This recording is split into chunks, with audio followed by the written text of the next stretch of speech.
मंत्र में जितने शब्द हैं उतने लाख मंत्र होने पर मंत्र अपने आप सिद्ध हो जाता है, स्फुरित हो जाता है मंत्र। स्फुरित का मतलब समझते हैं आप लोग? जैसे बीज है, कोई भी चने का बीज है, आप उसको घर में किसी पात्र में रखिए तो वो रखा रहेगा वैसे ही का वैसा, लेकिन उसे उठा करके किसी जमीन में उर्वरा शक्ति युक्त जमीन में डाल दीजिए जो गीली हो, तो मंत्र बीज क्या होगा? स्फुरित हो जाएगा, उसमें से पेड़ प्रकट हो जाएगा। फिर उसका संरक्षण और संवर्धन करेंगे, समय पर उसे जल देंगे, खाद देंगे, तो क्या होगा? बीज और उत्पन्न करेगा, एक दाना और बहुत सारे चने को पैदा करने की सामर्थ्य। जब तक गुरु के पास में मंत्र है तब तक वो जैसे एक बीज एक किसी पात्र में रखा है वैसा है। जैसे ही शिष्य को देते हैं तो वो उर्वरा शक्ति युक्त जमीन में बीज डाल दिया। गुरु मंत्र बीज मंत्र है, और जब फिर शिष्य उसे जप करता है तो जितने मंत्र में अक्षर हैं उतने लाख जाप होने पर वो स्फुरित हो जाता है। फिर जब आप करते जाते हैं तो आपके सभी विकारों को समाप्त करता है और मंत्र अपनी शक्ति प्रदान करने लगता है। आपने बहुत सुंदर प्रश्न किया, आप शायद आपको उसका जवाब मिल गया होगा। बहुत बहुत धन्यवाद। बोलिए बोलिए, माइक दे दो भैया। खड़े होकर के बोलेंगे तो अच्छा रहेगा। तुलसी माला का आपने बताया, अभी मालाएं और भी तरह की होती है, तो दूसरी मालाएं क्या, कैसे, कहाँ यूज किया जाता है दूसरी मालाओं को? बहुत बहुत धन्यवाद। गुरु मंत्र के लिए तुलसी की माला है, विष्णु भगवान के मंत्र के लिए तुलसी की माला है, गायत्री मंत्र के लिए तुलसी की माला है, भगवान राम का, भगवान कृष्ण का अथवा खाटू श्याम का जाप करने के लिए तुलसी की माला है। शिव जी के जाप के लिए रुद्राक्ष की माला है। शिव जी का जो जाप होता है वो रुद्राक्ष की माला से जाप होता है। लक्ष्मी जी के मंत्र का जाप होता है वो कमलगट्टे की माला से होता है, ठीक है ना। दुर्गा जी का जो जाप होता है वो लाल चंदन की माला से होता है। भगवान कृष्ण के अगर आपको विशेष मंत्र का जाप करना है तो जैसे ये वैजंती माला हमने पहनी है, इससे जाप आप कर सकते हैं। वैजंती माला भगवान कृष्ण को सबसे प्रिय है, अन्यथा तुलसी की माला से जाप कर सकते हैं। ग्रहों के मंत्रों की भी अलग अलग मालाएं होती हैं, लेकिन रुद्राक्ष की माला से सभी ग्रहों का जाप किया जा सकता है। रुद्राक्ष में भी पंचमुखी रुद्राक्ष जाप के लिए होता है, ठीक है ना। पंचमुखी रुद्राक्ष जो है वो जाप की माला के लिए रुद्राक्ष है। अलग अलग मुख के रुद्राक्षों का अलग अलग प्रभाव है।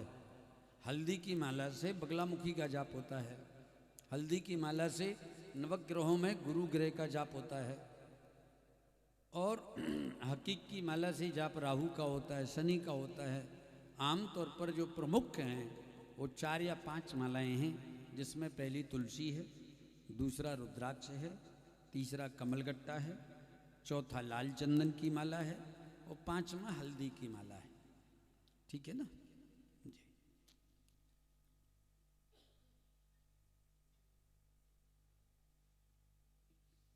गुरुजी, मैं रुद्राक्ष की माला से जप करता हूँ, तो मैं बालाजी की भी करता हूँ, दुर्गा जी की भी करता हूँ, और शंकर भगवान की भी माला श्री शिवाय नमस्तुभ्यम जप करता हूँ, तो ये क्या उचित है? बहुत बहुत धन्यवाद आपको। श्री राम गोपाल जी ने बहुत सुंदर, मदन गोपाल जी ने बहुत सुंदर प्रश्न पूछा है। चूँकि रुद्राक्ष की माला जो है वो शिव जी के लिए विशेष है, महामृत्युंजय के लिए, अमृत संजीवनी के लिए, ओम नमः शिवाय के लिए, उसके लिए बहुत सुंदर है।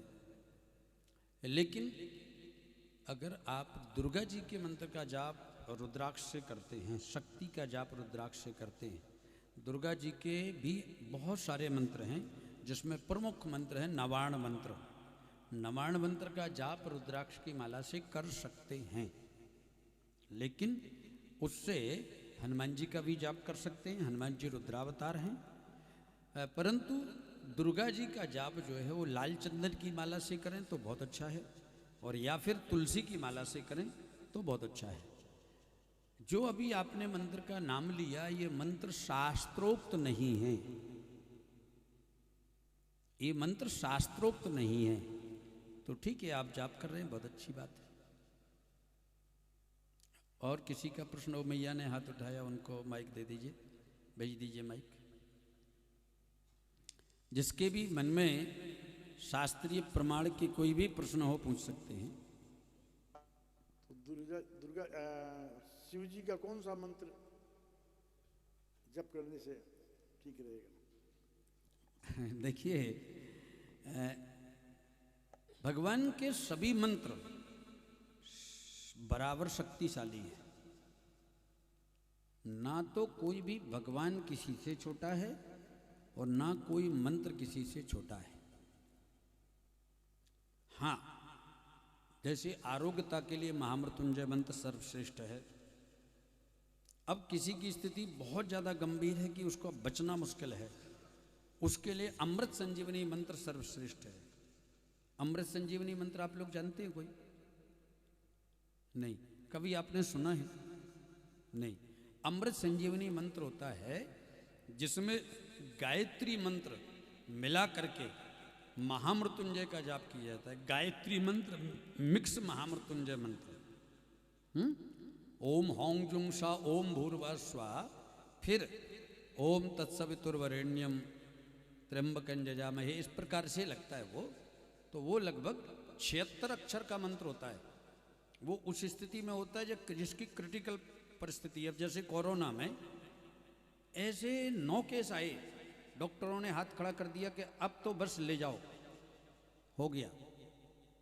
और उनका फोन आया, वो वृंदावन में अपना आश्रम है सनातन संस्कार धाम, और वहाँ पर अमृत संजीवनी का जाप हुआ और भगवान का अखंड अभिषेक हुआ, और भगवान की कृपा से गया हुआ व्यक्ति 9 व्यक्ति, एक नहीं 9 व्यक्ति ठाकुर जी कृपा से आज भी बड़े स्वस्थ हैं और बहुत अच्छे हैं। तो अमृत संजीवनी इतना सिद्ध है। लेकिन एक बात आपको बता दें, ये मंत्र प्रभावशाली कब होते हैं? जब आप जितने मंत्र में अक्षर हैं उतना लाख जप कर लेते हैं। जैसे कोई पंडित जी महामृत्युंजय का रोज अनुष्ठान करते हैं, अब उनका जाप लगभग उतना हो गया जितने महामृत्युंजय में शब्द हैं। महामृत्युंजय में 56 अक्षर हैं। अगर ओम 2 और बढ़ जाते तो 58 अक्षर है और 54 अक्षर हैं, 3 प्रकार का है। उतना जिस पंडित जी ने जाप कर लिया, अगर वो एक माला कर देगा तो तुम्हारा काम सफल हो जाएगा। अब तुमने नवोदित पंडित जी बैठा दिए जिन्होंने अपने अंदर की ही एनर्जी उस मंत्र के बराबर नहीं की, तो वो 1.25 लाख भी करेंगे तो भी उतना फलीभूत नहीं होता है। जैसे डॉक्टरी में हर रोग के अलग अलग स्पेशलिस्ट हैं, हार्ट के अलग हैं कार्डियोलॉजिस्ट, न्यूरो के अलग हैं, लीवर के अलग हैं, हड्डी के अलग हैं, ऐसे ही पांडित कर्म में भी अलग अलग कामना के अलग अलग पंडित जी होते हैं जो उसके स्पेशलिस्ट हैं। उनसे आप जब संपर्क करते हैं, उनसे जब आप अनुष्ठान कराते हैं, तब ही आपको उसकी पूर्ण सफलता और तत्काल मिलती है। लेकिन हम क्या करते हैं, गांव में तो हमको सब उपलब्ध नहीं है, एक ही पंडित जी, अब उन्हीं से सब कराना है। तो कई बार हमारा कार्य नहीं होने से हमको मंत्र पर, पंडित जी पर और देवता पर विश्वास कम होने लगता है। समझ गए ना आप? इसके लिए ही हर मंत्र के, हर कामना के पंडित जी अलग होते हैं। अब जैसे हम ज्योतिषाचार्य हैं तो हमने 12 साल 12th करने के बाद ज्योतिष का अध्ययन किया। उसके बाद फिर अध्ययन कराया, फिर वो अनुभविक ज्ञान में और परिणत होता चला गया। 2003 से लेकर के 2023 तक 20 साल का अनुभव हो गया। अब हमारे सामने कोई पंडित जी, जो कि पंडित सभी श्रेष्ठ हैं, सबको नमन है, सबको वंदन है, लेकिन जिन्होंने ज्योतिष का वैसे तो सांगोपांग अध्ययन कॉलेज में किया नहीं या गुरुकुल में किया नहीं, पंचांग देखना आ गया, वो कुंडली देख करके बताएंगे और एक हम बताएंगे, तो दोनों में कितना अंतर होगा। तो बस ये होता है। इसके लिए सभी मंत्र श्रेष्ठ हैं। शिव जी का कौन सा मंत्र आपको करना चाहिए, आपका प्रश्न था, तो या तो गुरु के द्वारा, गुरु मुख मंत्र ही सार्थक होता है, ये पक्की बात है। एक चीज और मैं आपको बता दूं, क्योंकि आप लोग बहुत अच्छे भक्त हैं, लेकिन मुझे लगता है कि कोई ऐसे पंडित से आपका पाला नहीं पड़ा। जितने भी पुस्तकों में लिखे हुए मंत्र हैं, ये मृत मंत्र हैं। जितने पुस्तकों में लिखे हैं ये मृत हैं, लेकिन जब वो गुरु के मुख से निकलता है तो मंत्र सजीव हो जाता है। पुस्तक में लिखा हुआ मंत्र निर्जीव है, और जब गुरुमुख निकलता है तो वो सजीव हो जाता है, और सजीव चेतना ही काम करती है। ठीक है ना। और किसका प्रश्न वो बहन ने हाथ उठाया था? बुआ जी ने।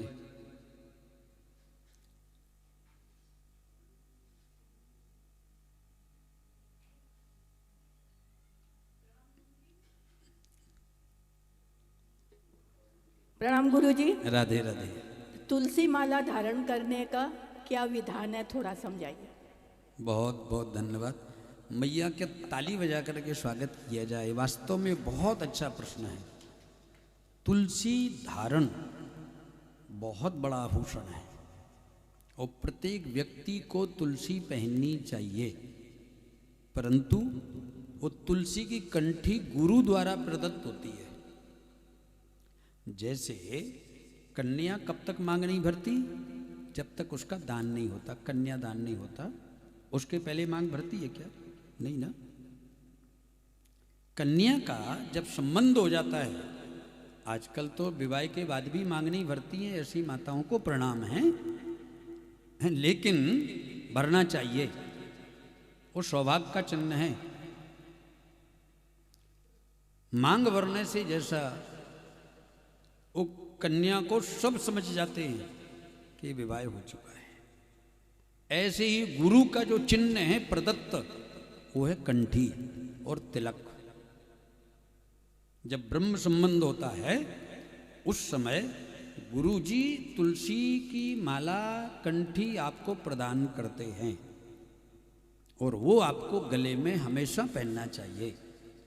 तुलसी की माला पहन करके जब आप स्नान करते हैं और जल शरीर में जाता है, तो आपके मनसा वाचा कर्मणा, मन के द्वारा भी पाप होता है, वाणी के द्वारा भी पाप होता है, और कर्मों के द्वारा भी पाप होता है।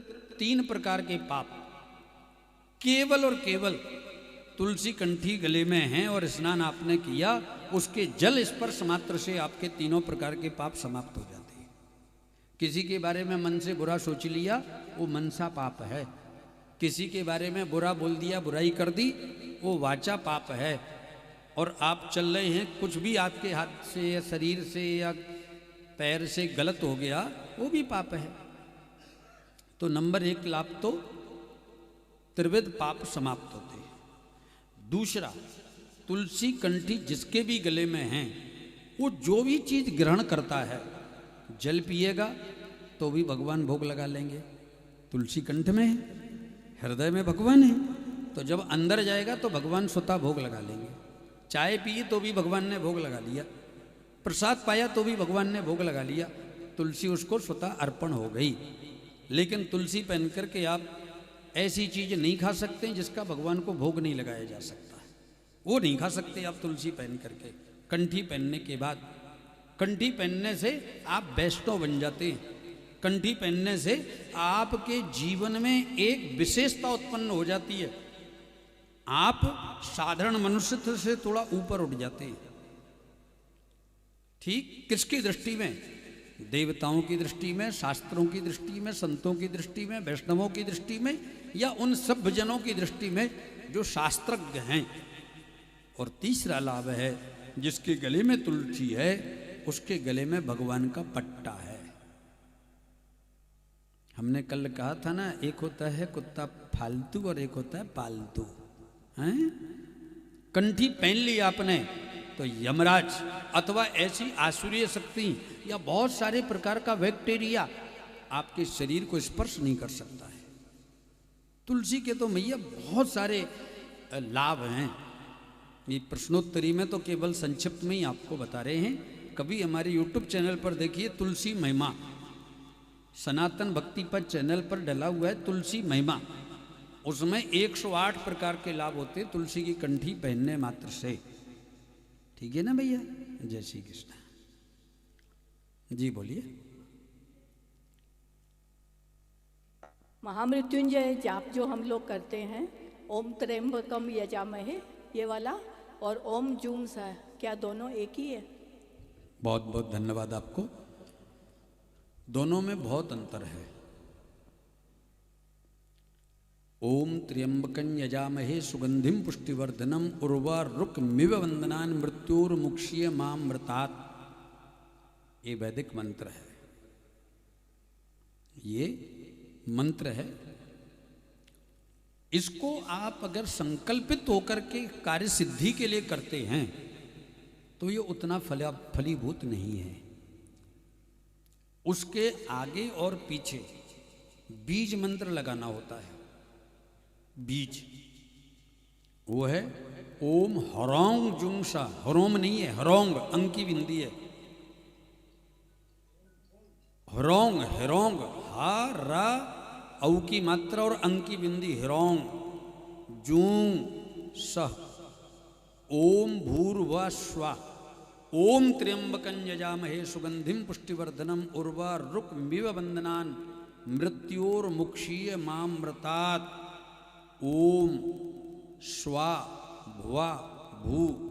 ओम सा जूं ह्रों ओम। ये है अनुष्ठान के लिए करने वाला महामृत्युंजय मंत्र। इसमें उच्चारण भी स्पष्ट चाहिए। इसमें स्वर भी मध्यम चाहिए। कोई भी मंत्र बहुत जल्दी जल्दी नहीं किया जाता। कोई भी पाठ ऐसा नहीं कि आपको जल्दी है तो आप एकदम फास्ट लगे पढ़ने, एकदम शताब्दी से भाग रहे हैं, और एकदम स्लो भी नहीं होता। हमेशा मध्यम गति से। जाप की 3 पद्धतियां हैं। एक है वाचक, दूसरा है मानसिक, और तीसरा है उपांशु। जो बोल करके मंत्र जाप किया जाता है उसका जो फल मिलता है उससे 10 गुना ज्यादा प्रभावशाली जाप है उपांशु। उपांशु से 100 गुना अधिक लाभदायक है मानसिक जाप। अब इन तीनों में अंतर क्या है? जैसे अभी हमने महामृत्युंजय मंत्र बोला, वो है वाचक। ओम ह्रौं जूं स ओम भूर्भुवः स्वः ओम त्र्यंबकं यजामहे सुगंधिम पुष्टिवर्धनम उर्वारुकमिव वंदनान मृत्युर्मुक्षीयमामृतात्। ओम स्वा भुवा भू। ओम सा जूं ह्रों ओम। ये हो गया वाचक। इससे जो लाभ होगा, इससे 10 गुना अधिक लाभ होगा उपांशु से, जिसमें ओंठ बंद हैं और जीभ चल रही है। ओंठ बंद हैं और जीभ चल रही है तो आपकी एनर्जी बाहर नहीं जाएगी। एनर्जी मीन्स ऊर्जा, जो ऑक्सीजन है। शब्द ऑक्सीजन से मिलकर के ही बनता है, तो ये बाहर नहीं जाएगा, ये अंदर अंदर रहेगा। तो वाचक से 10 गुना ज़्यादा लाभ है।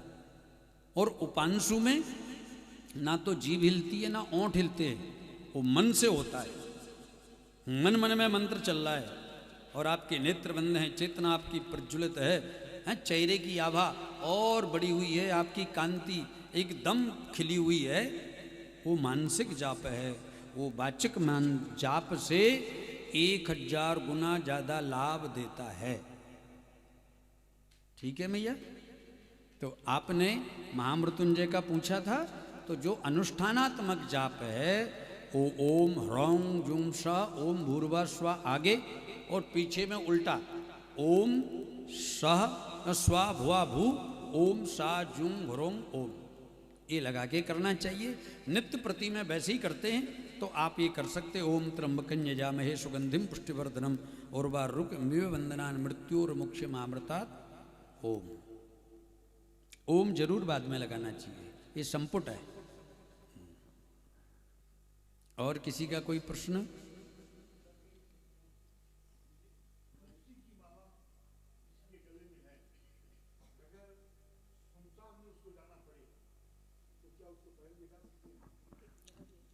एक बार माइक ले लीजिए, माइक से पूछ लीजिए।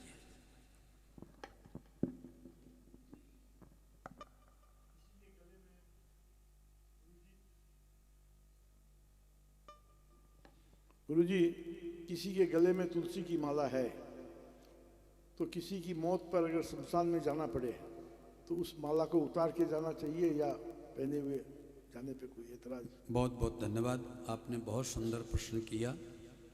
वस्तुतः शमशान जो है वो शिव जी का घर है, नित्य निवास स्थान है। शमशानेश्वर कीड़ा, शिव जी शमशान में वास करते हैं। लेकिन हमारे सनातन धर्म की वैदिक पद्धति जो है, वो जो व्यक्ति के अंदर से चेतना निकल जाती उसको मुर्दा बोलते हैं। ठीक, उसे स्पर्श करने से, उसके साथ में जाने से जो उसके अंदर बैक्टीरिया है वो कहीं हमारे अंदर ना आ जाए, इसके लिए जितने भी हम कपड़े पहन के जाते हैं उनको धुला जाता है, स्नान किया जाता है। कोई भी ऐसी वस्तु पहन के नहीं जाना चाहिए जिसमें वो बैक्टीरिया आ सके, इसके लिए ही उतार के जाते हैं। चाहे वो अंगूठी हो, चाहे वो तुलसी की कंठी हो, चाहे वो रुद्राक्ष की माला हो, कोई भी चीज ऐसी पहन करके शमशान में नहीं जाते हैं। उनको उतार करके फिर वहाँ जा कर के दाहक क्रिया करके आके स्नान करते हैं, वस्त्र धुलते हैं और फिर पहनते हैं। कोरोना काल में आपने देखा होगा, जब संस्कार करने लगे तो क्या पीपीई किट पहनते और फिर उसको वहीं छोड़ करके। तो हमारे सनातन धर्म में जो एक एक नियम बनाए हैं उनके पीछे बहुत बड़ा लॉजिक है। आजकल तो इतने साधन संपन्नता है, हम लोग हर रोग की दवा करा सकते हैं, पहले तो नहीं थी ऐसी। और ये जितनी विधाएं हैं ये सब प्राचीन हैं, तो इसके लिए तुलसी की कंठी उतार के जाना चाहिए।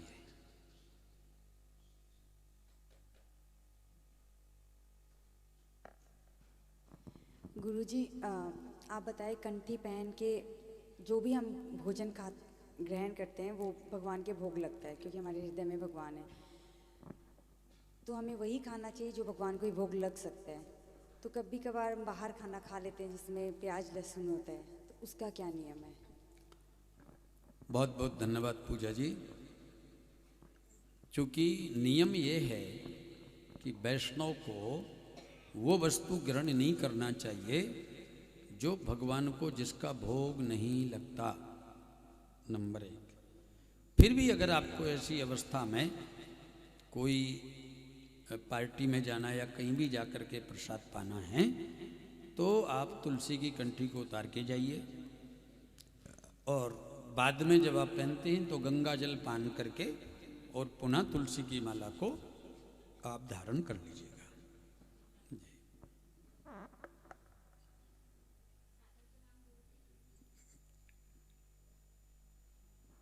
सादर प्रणाम। जय श्री कृष्ण। ये प्रश्न हमारी ताई जी का है। वो पूछ रही हैं कि जिन्हें मंत्रों का बहुत ज्ञान नहीं होता है तो वो क्या मतलब हरे राम हरे कृष्ण की माला कर लेने से उनका कार्य हो सकता है, और वो माला भी कौन से माला से करें ये जाप? बहुत बहुत धन्यवाद बहन जी को। हाँ, आपने बहुत सुंदर प्रश्न पूछा। चूँकि ये प्रश्न केवल आपका नहीं, बहुत सारे लोगों का है। मैंने पहले ही कहा, मंत्र सभी एक समान हैं। रामचरितमानस में गोस्वामी तुलसीदास जी लिखते हैं, मंत्र महामणि विषय व्याल के, मैटत कठिन कुंक भाल के। मंत्र महामणि है। अब जो आपने महामंत्र का नाम लिया है, ये अगर आपको गुरुजी ने दिया है तो आप उसका जाप कर सकते हैं, निश्चित कर सकते हैं। वो तुलसी की माला से इसका जाप किया जाता है। ये महामंत्र है, लेकिन ये गुरुजी के द्वारा प्रदत्त होने पर ही फलीभूत होता है। तो गुरुजी से लेकर के आप इस मंत्र का जाप कर सकते हैं। जी, धन्यवाद जी। भगवान बृहस्पति का जाप कौन सी माला कैसे करना चाहिए? हाँ, चूंकि बहन आपने बहुत अच्छा पूछा है। आप लोग बहुत भटके हुए हैं, अभी तक एक जगह अटके नहीं है। एक ग्रहों के जाप जो हैं, एक तो एक आप मान लेना बृहस्पति ग्रह है, और ये आपकी एनर्जी को परिवर्तित करने के लिए किसी विद्वान ब्राह्मण जिसने उसका जाप पहले किया हो, उससे करा के उसका निदान करना चाहिए, और ज्यादा ग्रहों के चक्करों में पड़ना नहीं चाहिए। सभी संसार की जड़ है भगवान। सनातन धर्म में एक विडंबना है, अपने भगवान को छोड़ करके दूर के ढोर सुहावने होते हैं, तो कई बार तो लोग चद्दर चलाने चले जाते हैं। समझ गए होंगे आप लोग हैं? क्या तुम्हारे यहाँ भगवान में कोई कमी है? कोई उनके सामर्थ्य में कमी है? कमी है आपकी शिक्षा में, कमी है आपकी दीक्षा में, कमी है आपके संस्कार में, कमी है आपके उस व्यवहार में जो आपको प्राप्त नहीं हुआ और किसी ने आपको बहका दिया। तो आपको जो आपके गुरुजी ने मंत्र दे दिया, इष्ट बता दिया, वही आपके लिए सर्वश्रेष्ठ है। ग्रहों का जाप ब्राह्मणों से कराना चाहिए। फिर भी अगर आप करती हैं, आपका प्रश्न बहुत अच्छा है, तो आपको हल्दी की माला से या फिर रुद्राक्ष की माला से गुरु ग्रह का जाप आप कर सकते हैं। राधे राधे गुरुजी। जी धन्यवाद। मैं पूछ रही थी कि हम किसी भी देवी देवता का जब कोई भी माला करते हैं तो बैठने की कोई खास अवस्था होनी चाहिए कि इसी तरह बैठ के करना चाहिए? और अगर कोई कारणवश शारीरिक परिस्थितियां अनुकूल नहीं हो और बहुत मन हो करने का, तो क्या उसे लेट के भी किया जा सकता है? बहुत बहुत धन्यवाद। आपका नाम क्या है? मनीषा। एक बार मनीषा जी के लिए ताली बजाइए। बहुत सुंदर प्रश्न किया है, और वास्तव में इन चीज़ों की बहुत ज़्यादा ज़रूरत है। शास्त्रों का एक तो मत ये है कि बालक को, रोगी को और वृद्ध को कोई नियम नहीं है। बालक को, रोगी को और वृद्ध को कोई नियम नहीं है। वो बैठ के, लेट करके, चलते फिरते, घूमते, हर परिस्थिति में जाप कर सकता है। लेकिन वो कौन सा जाप? जो उसके कल्याण वाला जाप है, अनुष्ठान का जाप नहीं। अनुष्ठान में और कल्याण वाले जाप का अंतर समझ लीजिए। जैसे नवरात्रि में आपने दुर्गा जी के मंत्र का अनुष्ठान बैठाला, पंडित जी ने अखंड दीपक जलाया, देवताओं का आवाहन किया, जैसे यहाँ पीठें बनी हैं ऐसे देवताओं का आवाहन किया, और सभी देवता वायु के रूप में आके वहाँ बैठे हैं। और उस समय आपके यहाँ जयंती भी बोई है। और फिर आप अगर लेट करके जाप करते हैं तो आपके देवता का अनादर है। वो जाप आपको देवताओं से नीचे बैठ करके, देवताओं से नीचे बैठ करके सुखासन में जाप करना चाहिए। आसन का भी बहुत बड़ा महत्व है। जैसे सबसे बढ़िया आसन होती कुशाकी, सबसे श्रेष्ठ आसन है कुशाकी। त्यागियों के लिए आसन होती है मृग चर्म की, सन्यासियों के लिए आसन होती है सिंह चर्म की। जो त्यागी हैं, जिनको कुछ नहीं चाहिए जगत से, कोई संबंध नहीं है संसार से, अनुष्ठान के लिए अलग अलग आसन है। दूसरी गृहस्थ व्यक्ति के लिए आसन श्रेष्ठ होती है ऊन की आसन। अब ऊन का कंबल भी हो सकता है, ऊन की आसन भी हो सकती है, उसमें भी काले कलर की आसन नहीं होनी चाहिए। काला रंग तमोगुणी है। इसके लिए आप किसी भी देवता का जाप करती हैं, सुखासन में बैठना चाहिए। दीपक जरूर अवश्य जलना चाहिए जब आप जप कर रहे हैं। दीपक साक्षी है, बिना दीपक के जाप नहीं होता। केवल गुरु मंत्र का होता है जो आप कभी भी कर सकते हैं, उसमें दीपक की जरूरत नहीं है। लेकिन देवताओं का जब भी आप जाप करते हैं तो दीपक की आवश्यकता है। आसन एक हो, माला एक हो, मंत्र एक हो तो सिद्धि जल्दी होती है। आप माला बदलेंगे, मंत्र बदलेंगे, आसन बदलेंगे तो आपकी सिद्धि में उतना ही विलंब होता जाएगा। नियम तो ये भी है कि आपका देवता भी एक हो। हमारे सनातन धर्म में एक विशेषता है और मारवाड़ी परिवारों में तो बहुत ही ज़्यादा है। ऐसा कोई देवता नहीं मिलेगा जिसकी फोटो मंदिर में नहीं होगी। ठीक है ना। अब हम किसी को फूल चढ़ाएंगे, किसी को चावल चढ़ाएंगे, किसी को तिलक लगाएंगे, किसी को तो तिलक ही नहीं लग पाता महीनों महीनों, और सोचते हैं कि सभी देवता प्रसन्न हो जाएंगे। कभी नहीं होते। गृहस्थ के घर में केवल और केवल पंचदेव होना चाहिए, 5 फोटो, उससे ज्यादा नहीं। एक लक्ष्मी गणेश, क्योंकि वैश्यों की कुलदेवी है लक्ष्मी, तो लक्ष्मी गणेश जी। दूसरी दुर्गा जी, दुर्गा जी ही कुलदेवी है,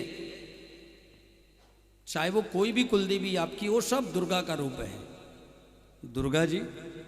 तीसरे गोपाल जी या श्याम बाबा। वैसे श्याम बाबा की फोटो भी मंदिर में रखना निषेध है, महाभारत।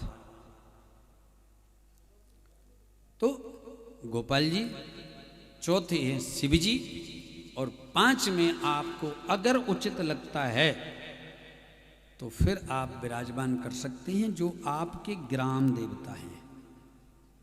ग्राम देवता जैसे आपके राजस्थान के ग्राम देवता हैं सालासर बालाजी, ठीक है ना, तो उनको आप विराजमान कर सकते। इससे ज़्यादा अब क्या होता है, आप जिस भी तीर्थ में गए वहाँ से 2-3 फोटो ले आए, अब क्या करेंगे, तो मंदिर में विराजमान कर दिया। मंदिर तिजोरी से ज़्यादा, तिजोरी से भी ज़्यादा सुरक्षित, श्रेष्ठ और शुद्ध होना चाहिए। कुछ भी चीज़ नहीं रखना चाहिए। मंदिर में 2 शिवलिंग मत रखो, मंदिर में 2 शंख मत रखो, मंदिर में कोई भी टूटी फूटी वस्तु मत रखो। हर चीज अपनी एनर्जी छोड़ती है। वास्तु का नियम है, हर चीज अपनी ओरा छोड़ती है। अब अगर आपने 3 प्रकार के देवता होते हैं, सतोगुणी, रजोगुणी और तमोगुणी। जैसे भैरव जी है, तमोगुणी देवता है। काली है, तमोगुणी में आता है। नवग्रह है, तमोगुणी में आता है। रजोगुणी देवता अलग है, इंद्रादिक देवता रजोगुणी है, और सतोगुणी देवता हैं भगवान नारायण, भगवान राम, भगवान कृष्ण। तमोगुणी और सतोगुणी को विराजमान कर देंगे तो आपका भजन में मन ही नहीं लगेगा, पूजा में मन नहीं लगेगा, और ये बहुत घरों में होता है। और फिर कहते हैं महाराज क्या है कारण कि हमारा घर में मन ही नहीं लगता या भजन में मन नहीं लगता, क्योंकि आपने ऐसी बहुत सारी फोटो एक जगह रख दी। दूसरी बात, कभी भी भगवान की फोटो अपने बेडरूम में नहीं लगाना चाहिए। बेडरूम में भगवान प्रदर्शन के लिए नहीं है, भगवान आत्मदर्शन के लिए है। उनको आप केवल मंदिर में विराजमान करो। ड्राइंग रूम में भी नहीं रखना चाहिए। जैसे जहाँ पर आप जूता चप्पल पहन करके जा रहे हैं अथवा जूठी वस्तु वहीं रख रहे हैं, ऐसी जगह भगवान की कोई फोटो मत लगाओ। पितरों की फोटो हमेशा अपने से ऊपर स्थान दे करके दक्षिण दिशा में लगाना चाहिए, जिसमें पितरों का मुंह उत्तर दिशा को हो। ठीक है? और किसी का कोई प्रश्न? बोलिए बोलिए, शीघ्र। गुरु जी की फोटो कहाँ लगाएं? चूंकि गुरु जी की फोटो की परंपरा अब चालू हुई है। वस्तुतः गुरु जी की कोई फोटो की बहुत ज़्यादा जरूरत होती नहीं है। गुरु को मन से स्मरण किया जाता है।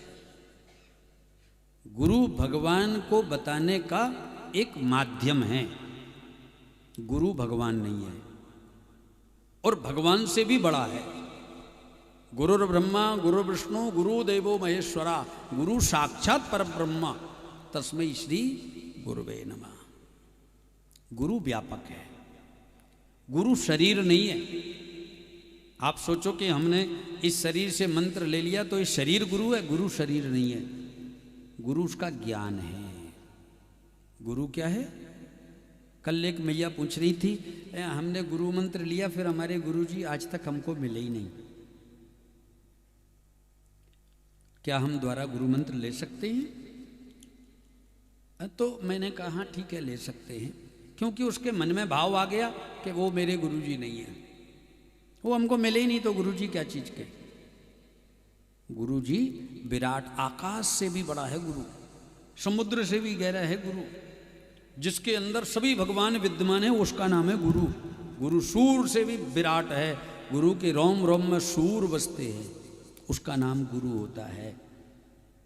ये हमारी अज्ञानता लोगों ने धारण कराई है, आप लोगों का दोष नहीं है। तो हमने क्या किया, गुरु को एक शरीर मान लिया और बस उनकी फोटो लगा ली।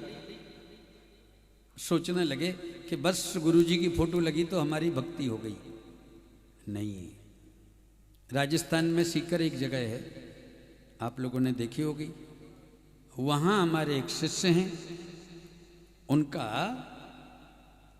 साड़ी का काम है, तबेला में, तबेला मार्केट है ना, साड़ी का काम है। तो 2011 या 12 में उन्होंने दीक्षा ली वृंदावन में। तो बोले गुरुजी अपनी 2 फोटो दे दीजिए। तो मैंने कहा कि जितने भी भक्त होते हैं वो 1 फोटो मांगते हैं, आप 2 का क्या करेंगे? बोले गुरुजी 1 फोटो तो हमको घर में रखने को चाहिए, नित्य आपका दर्शन होंगे। तो हमने कहा बहुत बढ़िया बात, जरूर देंगे। दूसरी? बोले दूसरी हम दुकान में लगाएंगे। तो हमने सोचा अच्छा भक्त है भाई, इतना श्रद्धालु है कि दुकान में भी दर्शन करेगा। लेकिन हमसे रहा नहीं गया, हमने पूछ लिया कि घर पे बहुत है, दुकान में क्या करेंगे? बोले क्या बताएं गुरुजी, आजकल के ग्राहक बड़े तेज हैं। मैंने कहा मतलब? बोले वो बात नहीं मानते। कैसे? बोले अगर हमारी कपड़े की दुकान है और हमने कहा ये साड़ी 600 रुपये की है, तो तुरंत कहने के नहीं नहीं सेठ जी बहुत महंगी है, बहुत महंगी है। तो उनको विश्वास दिलाना पड़ता है कि ये 600 की है। तो मैंने कहा उसका फोटो से क्या संबंध? बोले गुरुजी फोटो से ही काम होगा। क्यों? बोले जब वो नहीं मानेगा तो आपकी फोटो की कसम खा देंगे कि गुरुजी की सौगंध ये साड़ी 600 की है, तो फिर तो वो ले ही लेगा ना। तो मैंने कहा सीकर के ऐसे भक्तों को बहुत बहुत प्रणाम है। तो ऐसे गुरु भक्ति नहीं होती। आपने फोटो मांगी है, फोटो मंदिर में रखना चाहिए और पूरब दिशा में लगाना चाहिए, पश्चिम को मुख करके। और कोई प्रश्न? प्रणाम जी। प्रणाम गुरु जी, राधे राधे। राधे राधे। अपने सनातन धर्म में जो अलग अलग धार्मिक ग्रंथ हैं, जैसे पुराण, वेद और वगैरह वगैरह, तो इनके अलग अलग क्या किस तरह के हैं, कैसे हम, जैसे हम लोग अंग्रेजी में बोलते हैं कि क्लासिफिकेशन क्या है, सिग्निफिकेंस क्या है, और कैसे इसको समझे कि ये किस समय लिखे गए थे, किसने लिखे थे वगैरह, इसको यदि संक्षिप्त में कुछ बता सके। बहुत बहुत धन्यवाद डॉक्टर साहब के लिए, एक बार ताली बजाइए। बहुत सुंदर प्रश्न किया। और वस्तुतः ऐसे प्रश्न ही समाज में सनातन धर्म के प्रति जो लोगों में कुछ विकार हैं वो दूर हो सकते हैं। आपका प्रश्न बड़ा सराहनीय है। कुछ कुछ कालखंड में ऐसी परिस्थितियां आई कि इन सभी को लिखने का काम वेद व्यास जी ने किया है। लेखक एक ही है। जितने पुराण हैं उनका जो लेखक है वो एक है, वेद व्यास। हमारे पुराण हैं 18। लोगों में बहुत भ्रांतियां थी।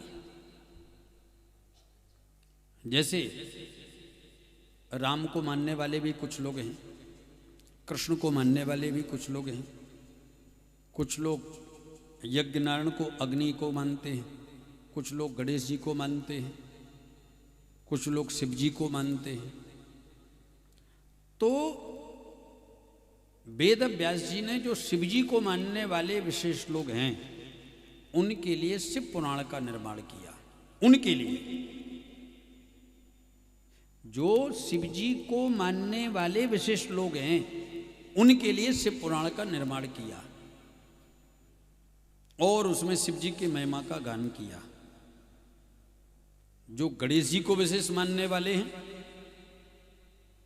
उनके लिए गणेश जी का, जैसे आप जब अध्ययन करते हैं तो आपको अलग अलग अनेक सब्जेक्ट दिए जाते हैं। मैथ भी है, साइंस भी है, बायोलॉजी भी है, उसमें टेक्नोलॉजी में भी अलग होता है, अथवा बहुत सारे अलग अलग विषय हैं। अब आपकी किस में विशेष रुचि है, आप उसमें फिर पीएचडी करते हैं, डीलिट करते हैं, या जो आपका विशेषता है। जैसे मेडिकल साइंस में आप बहुत अलग अलग विषय हैं, मेडिकल साइंस में भी। तो ऐसे ही हमारे सनातन धर्म में हर व्यक्ति के लिए इतने उपासना के रास्ते बताए हैं। अब आप किसको स्वीकार करते हैं, आप किसको अंगीकार करके उसमें आगे बढ़ सकते हैं, ये आपकी चॉइस है। दूसरे धर्मों में एक कमी है, उसको हम लोग कमी भी कहते हैं और अच्छाई भी कहते हैं। वहां पर आपके पास चॉइस नहीं है, यहां पर चॉइस है। आप शिव जी को मान लीजिए, आप दुर्गा जी को मान लीजिए, आप लक्ष्मी जी को मान लीजिए, आप गरुण जी को मान लीजिए, आप गणेश जी को मान लीजिए, आप विष्णु भगवान को मान लीजिए, राम को मान लीजिए, कृष्ण को मान लीजिए। तो ये जो 18 पुराण हैं ये आपको चॉइस दी गई है। इनमें से जो आपको श्रेष्ठ लगता है आप उस रास्ते पर आगे चल सकते हैं। एक तो इसके लिए बनाया। दूसरा, सनातन धर्म का ग्रंथ एक ही है, उसको बोलते वेद। सनातन धर्म का ग्रंथ केवल एक है, उसको बोलते वेद। थोड़ा क्लिष्ट था, थोड़ा कठिन था, तो सरल कैसे किया जाए। तो उस वेद के वेद व्यास जी ने 4 भाग किए, जिसको अलग अलग रूपों में बांट दिया सरलीकरण करने के लिए। ऋग्वेद, यजुर्वेद, सामवेद और अथर्ववेद। यजुर्वेद में और ऋग्वेद में पूजा के माध्यम से परमात्मा को प्रसन्न करना है। उसके उत्तर मीमांसा में ज्ञान के द्वारा अपने आप को जान करके ब्रह्म की प्राप्ति करना है। और उसके मध्य में भक्ति के द्वारा भगवान को प्रसन्न करना है। ये ऋग्वेद में भी तीनों चीजें हैं और यजुर्वेद में भी तीनों चीजें हैं। सामवेद में स्वर के द्वारा, संगीत के द्वारा भगवान को प्रसन्न करना है।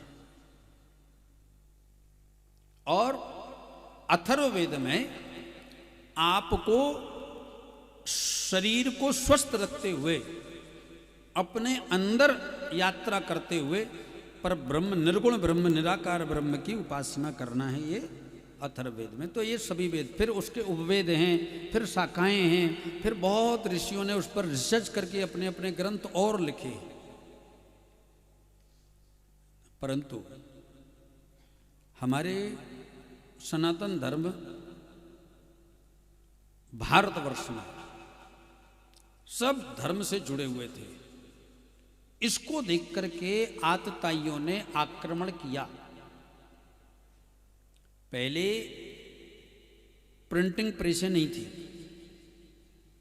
हस्तलिखित ग्रंथ थे, कुछ कुछ जगह थे, या तो विद्वानों के पास या संतों के पास, या फिर वो धरोहर को किसी पुस्तकालय में रख दिया जाता, लोग वहीं पर जाते, पढ़ करके अपना चले जाते, क्योंकि या शुरू से या विद्या, व्यक्ति की बुद्धि बहुत तेज थी, एक बार पढ़ा और याद हो गया, खत्म। आपने सुना होगा, पढ़ा होगा, आतताई खिलजी जब हमारे देश में आया अपने रोग का निदान कराने के लिए छोटी सी टुकड़ी लेकर, और उसने यहाँ पर इतना घोर अपराध किया, हमारे सनातन धर्म की जो धरोहर थी ग्रंथ, तो उसने तक्षशिला विश्वविद्यालय में आग लगा दी। जितने हस्तलिखित ग्रंथ थे तक्षशिला विश्वविद्यालय की पुस्तकालय में सब जल के राख हो गए। और उसके बाद जो बहुत बड़ा विश्वविद्यालय जिसकी अग्नि 6 महीने तक जली थी, उसने आग लगा दी। 3 विश्वविद्यालय में आग लगाई थी उसने।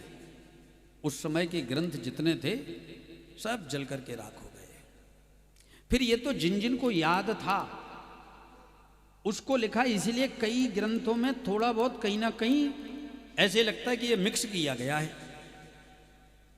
फिर और आपको क्या बताएं डॉक्टर साहब, हमारे धर्म ग्रंथों के साथ में तो इतना बड़ा आक्रमण हुआ, किसी ये यवनों को पता चल जाता था ना किस किस ने आक्रमण किया। हुड़ों ने आक्रमण किया, लोधियों ने आक्रमण किया, उन्होंने खिलजियों ने आक्रमण किया, बाबर ने आक्रमण किया, औरंगजेब ने आक्रमण किया। पता चल गया कि इस मंदिर में धन है या सुंदर मूर्ति है, या तो मूर्ति को तोड़ दिया, चुरा करके ले गए, धन को हरण कर लिया, पुजारी को मार दिया या आरे से चीर दिया।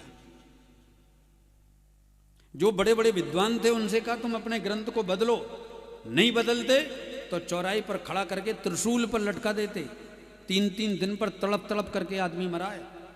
इतना इतना घोर। और फिर भी हमारे पूर्वजों, चाहे संत कहें, चाहे वैष्णव कहें, चाहे ब्राह्मण कहें, चाहे क्षत्रिय कहें, चाहे चतुर्थ वर्ण कहें, उनमें इतना धैर्य था कि इतना सब सहन करके भी सनातन धर्म को बचा करके रखा है। ये हमारे सनातन धर्म की सभ्यता रही है। हमारे धर्म पर तो बहुत आक्रमण हुआ है, लेकिन फिर भी आपने जो प्रश्न किया है ये सभी के लिए बहुत समझने का प्रश्न है। हमारे सनातन धर्म में सभी के लिए उपासना पद्धति में अलग अलग लोगों की चॉइस के हिसाब से ग्रंथों का निर्माण किया गया, और फिर उनको सभी को एक में निरूपित किया गया कि अलग भी नहीं है, ये सब एक हैं। हर पुराण के अंत में आप पाएंगे, हर पुराण के अंत में, कि सबको एक बताया है। चाहे गणेश जी को देखेंगे तो गणेश आए ब्रह्म रूपाया, शिव जी को देखेंगे तो शिवाय ब्रह्म रूपाया। एक बात और मैं बता करके आज की प्रश्नोत्तरी को विश्राम करूंगा। भगवान अलग है, परमात्मा अलग है और ब्रह्म अलग है। ब्रह्म कौन है? जो निर्गुण निराकार है, जो निर्गुण निराकार है, जो करता कुछ नहीं है और दिखता भी नहीं है, उसको कहते हैं ब्रह्म। दूसरा है परमात्मा, जो गुणावतार है। वो 3 हैं, तीनों गुणों के अनुसार उत्पन्न हुए, एक सतोगुण, एक रजोगुण, एक तमोगुण। सतोगुण से भगवान विष्णु, रजोगुण से ब्रह्मा और तमोगुण से भगवान भोलेनाथ। शिव जी नहीं। एक्चुअली आप लोग मुझसे पहली बार मिले हैं। विद्यावताम वो कह रहे थे ना व्यास जी के महाराज जी कैसे अथवा विद्वान कैसे हैं, समुद्र के जैसे। यहाँ तो जितने घुसते जाओगे उतने रत्न निकलेंगे। शिव तत्व तो अलग है और भोलेनाथ शिव जी अलग हैं, शंकर जी अलग हैं। हाँ, तो तमोगुण से शंकर जी की उत्पत्ति हुई है। ये हुआ परमात्मा 3। और फिर भगवान कौन है? जिनके अवतार हुए। भगवान इति विद्यते, वो भगवान है। भगवान राम हैं, भगवान कृष्ण हैं, भगवान वामन हैं, ये सब भगवान हैं। अब इनका उदाहरण समझ लीजिए भौतिक, जिससे जल्दी समझ में आएगा। आपने लाइट को देखा है। लाइट जब वायर में रहती है तो वायर हमको दिखता है, लाइट दिखती है क्या? नहीं ना। और जब वो लाइट आकर के किसी बल्ब में लगती है, बल्ब प्रकाशित होता है, तो हमको क्या लगता है? लाइट आ गई। लाइट के सामर्थ्य का पता चलता है। अब वहाँ 0 वाट का बल्ब लगा दिया तो छोटा जलता है, और बड़ा लगा दिया तो उसका प्रकाश ज़्यादा होता है। लेकिन लाइट उसमें भी उतनी है। हाँ, पावर बढ़ गया। वो 0 वाट की वो 200 वाट का हो गया, वो 1000 वाट का हो गया, और ज़्यादा बड़ा लगा दिया। जब बल्ब के जैसा प्रकाशित हो गया, उसको भगवान कहते हैं। जब वो बल्ब से परे है लेकिन विद्युत वायर में है, वायर में है, दिख नहीं रहा है, लेकिन आ तो वहीं से रहा है, वो परमात्मा है। और वो वायर में आया कहां से है? वायर में कहां से आई विद्युत? जहां पर बन रही है वहां पर मशीनें तो दिखती हैं, लेकिन वहां पर विद्युत दिखती भी नहीं है। जैसे वायु में विद्युत है, वायु से वो लगती ना पवन चक्कियां, जिससे पावर जनरेट होता है। तो जो निर्गुण और निराकार है वो ब्रह्म है। जो निर्गुण साकार है, ओ निर्गुण ओ सगुण निराकार है, वो परमात्मा है। और जो सगुण साकार है वो भगवान है। सगुण निराकार परमात्मा, निर्गुण निराकार ब्रह्म, और सगुण और साकार भगवान। और किसी का कोई प्रश्न?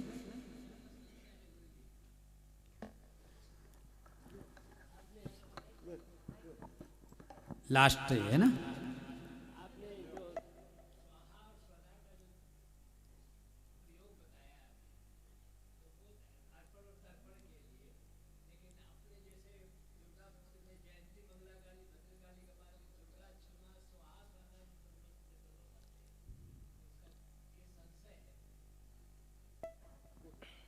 बहुत बहुत धन्यवाद आपको।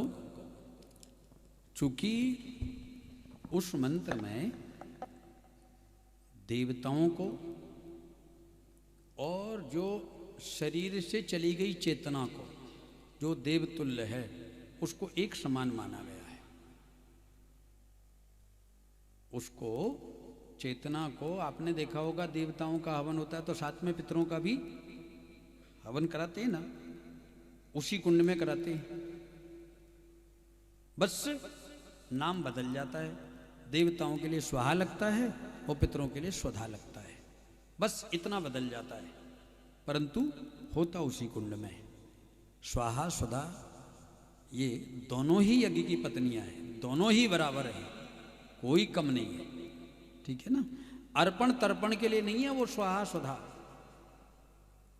हवन के लिए है स्वाहा और स्वधा। तर्पण तो अलग ही होता है। देवताओं को भी तर्पण किया जाता है, ऋषियों को भी तर्पण होता है, पितरों को भी तर्पण होता है। ठीक है ना?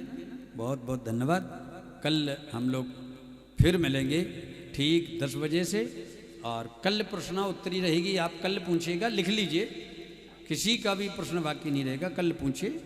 कल हम लोग प्रश्नोत्तरी करेंगे 3 बजे से ठीक 4 बजे। ठीक है ना। जय श्री कृष्ण, राधे राधे।